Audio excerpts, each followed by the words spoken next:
Good evening. I'd like to welcome you all here this evening. My name is Betty Young. I am the current president of the Androscoggin Historical Society, and I'd like to welcome you all. We're excited about having this author talk about Oren Cheney, who started Bates College. Let's see. We do have an attendance sheet going around. We also have information on the rest of the programs for the rest of the year that is available. You're welcome to join the society. Some of you are up here for the first time, I know, seeing our exciting collection, and if you are interested, we would welcome your support for the society. Let's see. Yes, I know. Hey, when all else fails, it's up on the back of the book. She's been interested in the Civil War and in history, Maine history. She's taught college courses, and she also has a book about a Civil War soldier that is also available, Billy Boyd. And she partnered with a genealogist to work on this book. And this is Railroad to the Moon, Elijah's story. I'll get there. And welcome, and give me your introduction. Thank you, Betty. Face because it's warm in here. But good evening. I'm really delighted to be here, and I want to thank you all for coming out. I know it's been a very cold winter, and this is a particularly cold night, so thank you for coming. I also want to introduce my partner in helping me create Railroad to the Moon, and Trent could stand right there. Everybody could see him.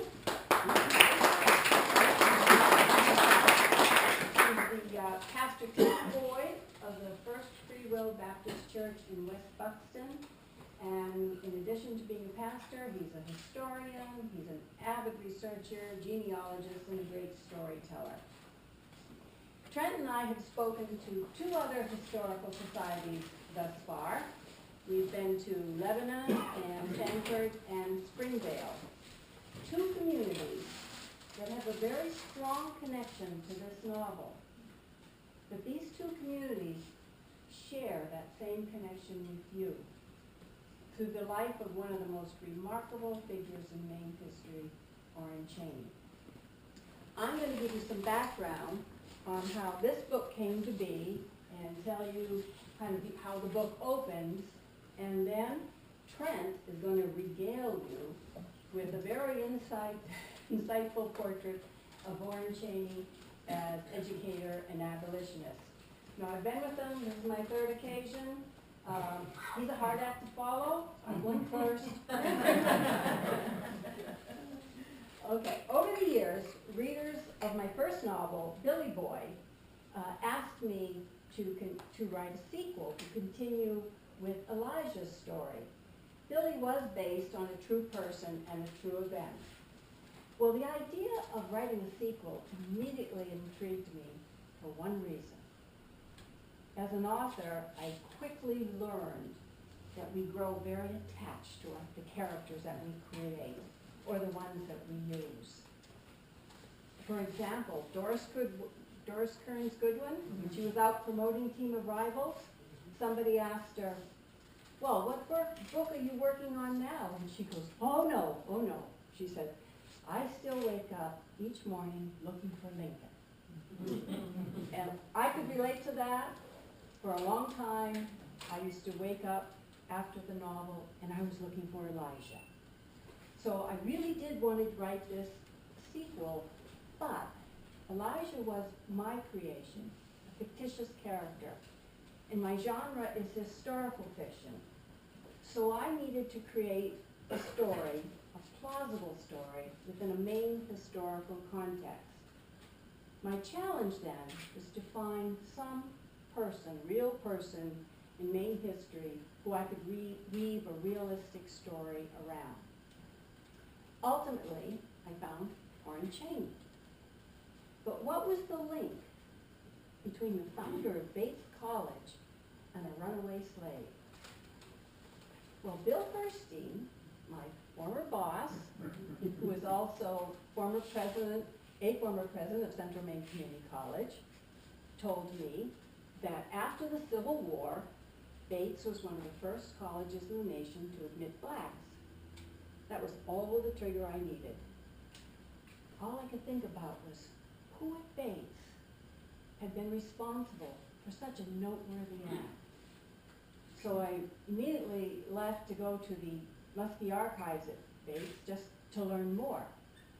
The archivist, Elaine Ardia, was very helpful that day, and she loaned me a wonderful little book, which became the bulk of my research. Published in 1907, the story of the life and work of Oren B. Cheney was written by his third wife, Emmeline. And it's a wonderful little book, and Emmeline herself relied mainly on Oren Cheney's, I believe it was 27 diaries, of which, you can correct me, one or three? One. Only one exists today, the rest are lost to history. But as I was reading that book, I knew I had found the main historical figure who could fit so perfectly in creating Elijah's story. But he also, there was an aspect of this man that I chose to shed light on, and that was his lifelong commitment to the abolition of slavery. Oren Cheney, as many of you know, was a Free Will Baptist minister. That put me on unfamiliar ground. I knew then I would be challenged to present a realistic characterization of this man, which is so important when you write about a real person and use his or her name. I know that even if some aspects of that person have to be fictionalized, a writer should be reasonably responsible to that person, and I was committed to that. I wanted to create an authentic voice for Oren Cheney. So then my challenge was to find, in my opinion, the right Baptist minister who had a passion for history and had enthusiasm for also helping me tell my story. Well, that was 2 years. On again, off again search for the right minister. And I really, honestly, I almost gave up. I almost just said, this idea goes on the shelf. And then I really was pushed one day to make one more effort. So I got out the phone book and I called the First Freewill Baptist Church in Buxton, Maine, another cold call. Well, I connected with Pastor Trent Boyd. And as I started to explain my project to him, I could hear excitement building in his voice. So we agreed to meet. And in preparation of our meeting, I gave Trent a little homework assignment. Actually, it was a little test. He just didn't really. And here's what I asked him to do. Immediately after the fall of Richmond, Oren Cheney, who was doing fundraising in Washington, left to go to Richmond, and he spoke to the Confederate officers who were being held in Libby Prison. There was only, and you can correct me on this, if my memory serves me, I believe one reference in Emmeline's book, and it was this notation from Oren's diary that he visited with these prisoners. One reference. And yet I thought, what a compelling, powerful action for a northern minister to take to go down to talk to these Confederate officers. So I asked Trent to recreate what he thought that message would be to the prisoners, but not through his own voice, but through that of Oren Cheney. Well, we met a week later, and I was absolutely astonished. Trent had done an extensive amount of research, and then he could hardly wait to talk to me as if he were Oren Cheney. And he shared all of his thoughts to me and what he thought Oren would have told those prisoners. I knew at long last, Railroad to the Moon was leaving the station. We were on our way. Oren Cheney, well actually what I'm going to do now is tell you that although Railroad to the Moon is a sequel, it is a standalone story. Just to give you a little mention of Billy Boyd, as I read into Railroad, Billy Boyd ends with a solemn promise. Billy has asked Elijah to take his place, to be a big brother to his little brother Jamie, 10-year-old Jamie, should Billy be executed for having deserted the Union Army. A solemn promise. Railroad to the Moon opens as the Civil War is drawing to a close.